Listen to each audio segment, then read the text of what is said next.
Hello everyone, welcome to Learner B Extra. I am Shivani Chauhan. इस video में हम class 9 science की बुक का चैप्टर 14 नेचुरल रिसोर्सेज के इंपॉर्टेंट क्वेश्चन आंसर्स देखेंगे। तो चैप्टर तो हमारा कवर्ड है ना, क्वेश्चन आंसर्स भी हैं कर रखे हुए। तो अब हम देखते हैं इसके important question. What is green house effect? Global warming होती है ना, गर्मी होती है, तो ग्रीन हाउस इफेक्ट भी ना उसी तरीके से होता है। जैसे कि gases like carbon dioxide and methane, तो कौन कौन सी गैसेस करती हैं ग्रीन हाउस गैसेस के नाम क्या क्या हो गए? कार्बन डाइऑक्साइड और methane, these are green house gases. तो गैसेस जैसे कि carbon dioxide, methane trap the sun's radiation and do not allow it to go back. यानी कि ये सूरज है ना, ये धरती है, तो सूरज की रोशनी धरती पर पड़ती है। अब ये जो रोशनी है ये एटमॉस्फेयर से ना वापस रिफ्लेक्ट बैक हो जाती है। जैसे कि अगर मैं यहाँ पर फिगर देखो, ये है, देखो सन है और ये है अर्थ। हमें जो लाइट मिलती है वो किससे मिलती है? सन से। सन ने अपनी लाइट फेंक दी हम पे उठा उठा के। अब हमारे जो अर्थ का एटमॉस्फेयर है ना, हमारे अर्थ के बाहर ना एटमॉस्फेयर है, वो बहुत सारी सन की रेडिएशन को ना, सन की हीट को ना वापस भेज देता है। मगर जब ये कार्बन डाइऑक्साइड और मीथेन, जिसका फॉर्मूला CH4 होता है, जब कार्बन डाइऑक्साइड और मीथेन थोड़ी ज़्यादा मात्रा में हो जाती हैं तो ये क्या करती हैं? इस हीट को वैसे भी ट्रैप करती हैं ताकि हमारे अर्थ पर थोड़ी गर्मी बनी रहे। बट अब ये कार्बन डाइऑक्साइड और मीथेन अगर ज़्यादा मात्रा में हो गई तो ये हीट को ज़्यादा ट्रैप करेंगी, ज़्यादा हीट को बचा करके रखेंगी। अभी अगर ये ज़्यादा हीट को बचा करके रखेंगी तो ज़्यादा गर्मी करेंगी। This causes global warming of the atmosphere resulting in the green house effect. तो ग्लोबल वार्मिंग होती है। कार्बन डाइऑक्साइड और मीथेन ग्लोबल वार्मिंग करने वाली गैसेज है। क्यों? क्योंकि जो सन की रेडिएशन अर्थ पर आ रही है, सन की रेडिएशन अर्थ पर आ रही है, वो उसको वापस नहीं जाने देती और अपने अंदर पकड़ करके रख लेती है और गर्मी को बढ़ाती रहती है। तो यही होता है ग्रीन हाउस इफेक्ट। नेक्स्ट है, what are the two forms of oxygen found in the atmosphere? Oxygen में दो तरीके की ऑक्सीजन मिलती है। ऑक्सीजन में नहीं, एटमॉस्फेयर में। एटमॉस्फेयर में दो तरीके की ऑक्सीजन मिलती है और वो कौन कौन सी होती है? Die atomic molecular form, O2 की फॉर्म में हम लोगों को हमारे एनवायरनमेंट में ऑक्सीजन मिलती है, और एक O3 ओजोन होता है ना, ओजोन O3 की फॉर्म में भी हम लोगों को ऑक्सीजन मिलता है। डायटोमिक मॉलिक्यूलर फॉर्म में भी हमें ऑक्सीजन मिलती है और ट्राइएटॉमिक मॉलिक्यूलर फॉर्म में भी हमें ऑक्सीजन मिलती है। क्वेश्चन है next, why is step farming done in hills? तो हिल्स, पहाड़ी इलाकों में इस तरीके के खेत आपको देखने को मिलेंगे। तो ऐसा क्यों होता है? तो बेसिकली सॉइल इरोजन, हमारी मिट्टी को बचाने के लिए ऐसा किया जाता है। Step farming is done in the hills to prevent soil erosion by slowing down the speed of running water down the slope. तो पानी जो बह करके आता है ना एकदम से, वो बहुत सारी मिट्टी को अपने साथ ले जाता है अगर इस तरीके से प्लेन होगा, और अगर ऐसी स्टेप्स में होता है ना तो पानी की स्पीड कम हो जाती है, तो वो ज़्यादा मिट्टी लेकर के नहीं जा पाता अपने साथ और सॉइल इरोजन कम होता है इस वजह से। नेक्स्ट क्वेश्चन है, why are root nodules useful for plants? तो रूट नोड्यूल्स जो होते हैं वो प्लांट्स के लिए यूजफुल क्यों होते हैं? तो आंसर है the root nodules of leguminous plant. देखो लेगुमिनस प्लांट कौन कौन से होते हैं? जैसे कि दालें, ऐसे प्लांट्स जो हमारी मिट्टी को ना नाइट्रोजन प्रोवाइड करें, वो होते हैं लेगुमिनस प्लांट। तो जो लेगुमिनस प्लांट होते हैं ना, that contain nitrogen fixing bacteria like rhizobium which help to increase the fertility of the soil by fixing atmospheric nitrogen. तो जो लेगुमिनस प्लांट होते हैं दालों जैसे, उसमें ना एक बैक्टीरिया होता है उसकी जड़ों में, राइजोबियम बैक्टीरिया, और वो क्या करता है? एटमॉस्फेरिक नाइट्रोजन से ना इस तरीके की नाइट्रोजन बना देता है ताकि वो मिट्टी में पेड़ यूज़ करता है। आप ये समझ लो कि पेड़ एटमॉस्फेयर से ना ऑक्सीजन नहीं ले पाते, उनको ऑक्सीजन मिट्टी से मिल पाती है। कैसे? राइजोबियम बैक्टीरिया इस तरीके से नाइट्रोजन को कन्वर्ट करता है कि वो प्लांट की यूजेबल फॉर्म में आ जाए। बस आ रहा ना समझ?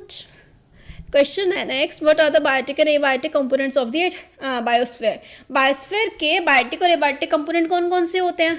तो बायोटिक जिसमें जान होती है, तो बायोटिक कंपोनेंट क्या क्या हुए? कंप्राइजेज ऑफ लिविंग थिंग्स, जिसमें जान होती है।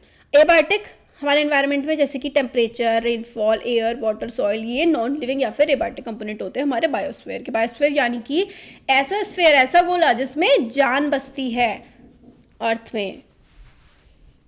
एक होता है हाइड्रोस्फीयर, है ना, एटमॉस्फेयर, बट जहाँ पर लिविंग बींग्स रह पाते हैं वो होता है बायोस्फीयर। नेक्स्ट क्वेश्चन है, what percentage of oxygen and nitrogen are present in the atmosphere? Atmosphere में कितने परसेंट ऑक्सीजन है और नाइट्रोजन है? तो ऑक्सीजन है हमारे एटमॉस्फेयर में 21% एंड नाइट्रोजन है 78%। What are the sources of oxygen in the atmosphere, atmosphere में ऑक्सीजन का क्या सोर्स है? तो sources of oxygen in the atmosphere are oxygen release during photosynthesis by plants, oxygen ना प्लांट से आती है, और सम साइनोबैक्टीरिया होते हैं, कुछ ब्रू ग्रीन एल्गी जो होते हैं। अदरवाइज जो मेन सोर्स है ना हमारी अर्थ पर ऑक्सीजन का, वो है प्लांट्स। पेड़ काटोगे तो सोचो क्या होगा। Dissociation of oxides from there compounds, compounds भी जो है ऑक्साइड्स छोड़ते हैं जब वो डिसोसिएट होते हैं, टूटते हैं, जिसमें ऑक्सीजन होती है, तो डिसइंटीग्रेशन वगैरह से। Disintegration of ozone in the presence of UV rays, UV rays में जो O3 होता है उससे O2 बन जाता है, और सिर्फ O मॉलिक्यूल भी रिलीज हो जाते हैं जो कि डिप्लीट करते हैं ओजोन लेयर को।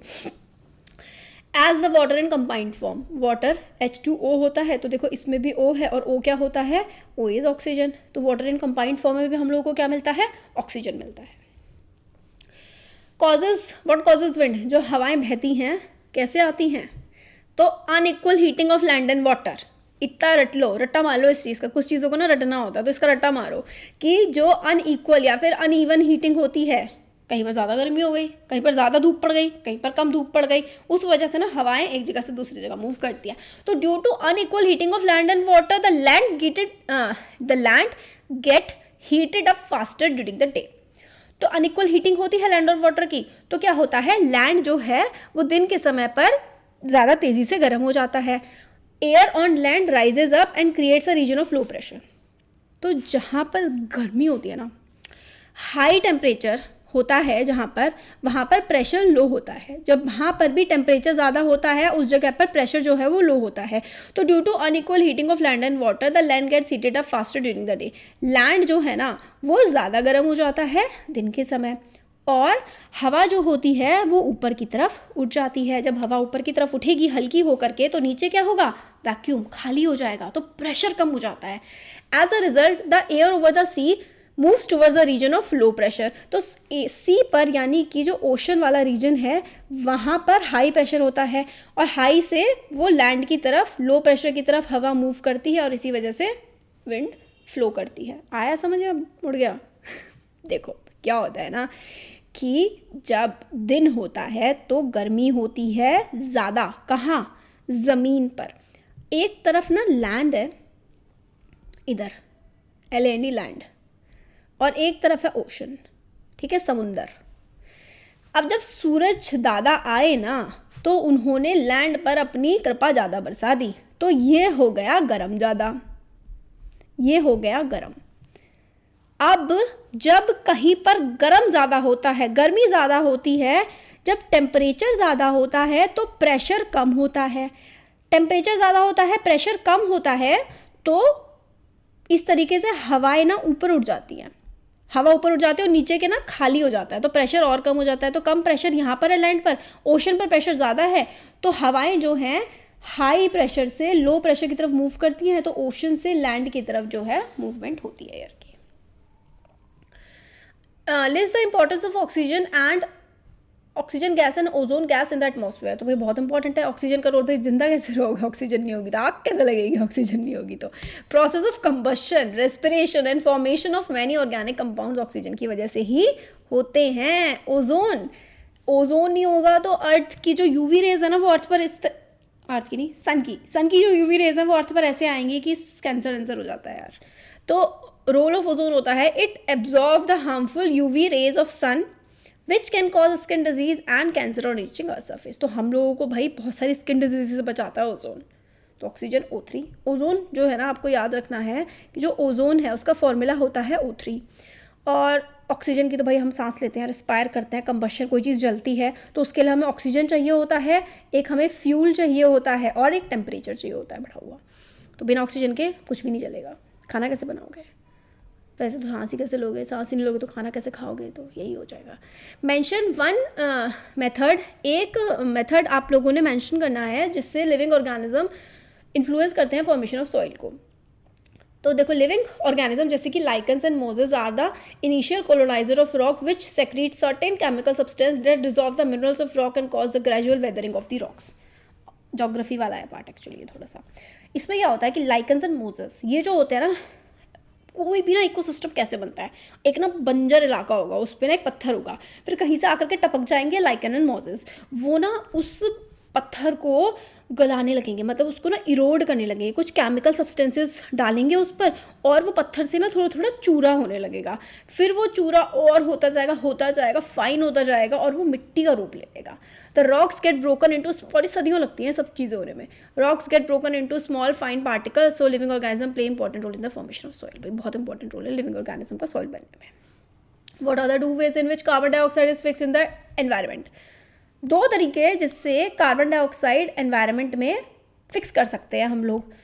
तो देखो, पेड़ लगाओ। Green plants utilise carbon dioxide and convert it into glucose during photosynthesis.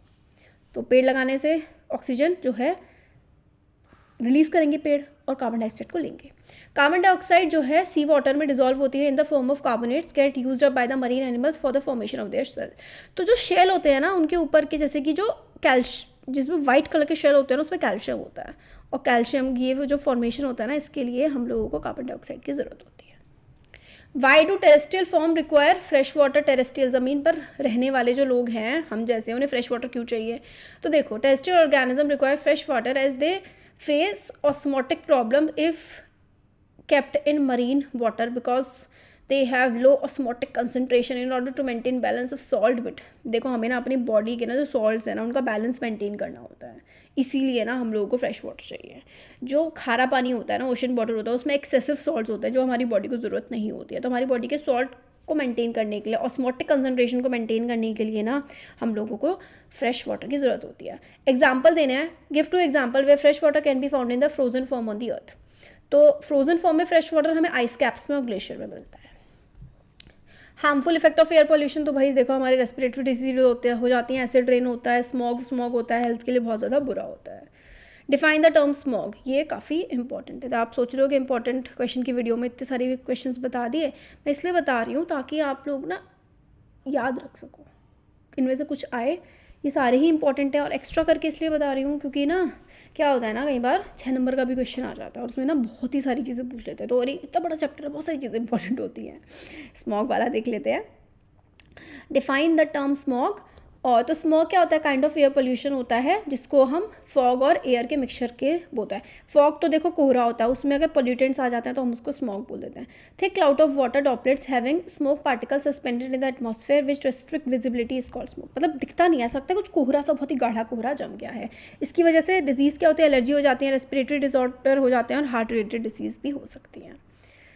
Cause of acid rain. Acid rain देखो भाई क्या होती है, एसिड रेन जो है वो बहुत ज़्यादा पोल्यूटेंट्स जैसे कि नाइट्रोजन और सल्फ़र जो होते हैं, जैसे कि नाइट्रोजन डाइऑक्साइड और सल्फ़र डाइऑक्साइड, जो कि बर्निंग ऑफ फोसिल फ्यूल यानी कि जो लकड़ी कोयला ये सब हम जलाते हैं, ये हवा में जाता है, वाटर के साथ मिक्स होता है और एसिड बना देता है, नाइट्रिक एसिड, सल्फ्यूरिक एसिड बना देता है। These acid dissolve in the rain and fall as acid rain on the earth. तो कौन कौन से? Oxides of nitrogen and sulphur causes acid rain. Consequence क्या होते हैं? फर्टिलिटी सॉइल की बहुत ज़्यादा कम हो जाती है, मॉन्यूमेंट्स को, मार्बल्स को नुकसान पहुंचाते हैं, मेटल्स को नुकसान पहुंचाते हैं, ये हमारे एक्वेटिक लाइफ को बहुत ज़्यादा हार्म करते हैं, हमारे पेड़ों को भी हार्म करती है एसिड रेन। तो ये कुछ क्वेश्चंस थे। वीडियो पसंद आया हो तो ज़रूर लाइक करें, चैनल को सब्सक्राइब शेयर करें। Thank you.